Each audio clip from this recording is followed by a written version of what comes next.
हुकूमत का अदलिया के खिलाफ प्रोपेगेंडा, चीफ जस्टिस का सबर भी जवाब दे गया। समाअत के दौरान कहा कि जजेस के आपस में ताल्लुकात अच्छे हैं। सियासी मामलात सामने आए जिस पर मीडिया और प्रेस कॉन्फ्रेंसिंग से तेल डाला गया। अदालत ने सारे मामले पर तहम्मुल का मुजाहिरा किया। कुछ लोग दूसरे जजेस पर तनकीद कर रहे हैं, हम इस मामले को भी देखेंगे। चीफ जस्टिस ने कहा कि 2 साल जस्टिस फायज ईसा केस चला और अदालत को सजा मिली।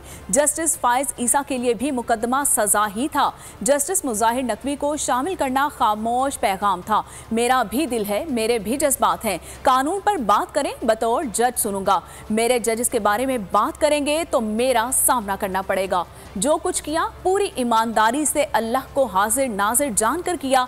आज पार्लियामेंट में वो लोग खिताब कर रहे हैं जो कल तक कैद थे और गद्दार करार दिए गए। आज उन्हें इज्जत दी जा रही है। तो नजर आ रहा है सामने लिखा हुआ है जुल्म मिटने के लिए 2 चीजों से मिटेगा भाई। एक, अदल की कुर्सी पे जो लोग बैठते हैं ना, वो अदल के हिसाब से फैसले करने लगे। दूसरा, कौम निकल खड़ी उस जुल्म के खिलाफ, तो जुल्म खत्म हो जाएगा। या इन दोनों में से कोई एक चीज हो जाए या दोनों हो जाए। अगर 420 का मुकदमा था, उस वक्त अदलिया में जो लोग बैठे हुए केस देख रहे थे, वो पूछते ना यार चीट हुआ कौन है। जब उनको दिखता कोई चीट नहीं हुआ, केस खत्म कर देते।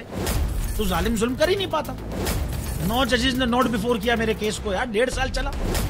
शख्सी जमानत का केस, सेम केस इस्लामाबाद में कर दिया। एक ही इल्जाम पे 2 केस हो नहीं सकते भाई। मतलब 60 दिन का वक्त होता है। 102 दिन के बाद मैं जीत गया, केस बरी हो गया। 102 दिन के बाद अपील फाइल की, एक्सेप्ट कर ली। नहीं करते ना एक्सेप्ट, खत्म हो जाता ना जुल्म यार। भरी अदालत में मुझे बरी कर दिया, फिर पता नहीं क्या हुआ 2.5 घंटे बाद का नोट बिफोर। मैं नहीं सुनता ये केस, खड़े रहते अपने फैसले पे, मिट जाता जुल्म। अल्लाह ताला ने बिठाया इन कुर्सियों पे इनको यार, ये अल्लाह ताला की तरफ से फैसले करने हैं। तो या तो ये फैसले आएंगे, जुल्म मिट जाएगा, या कौम खड़ी हो जाएगी जुल्म के खिलाफ।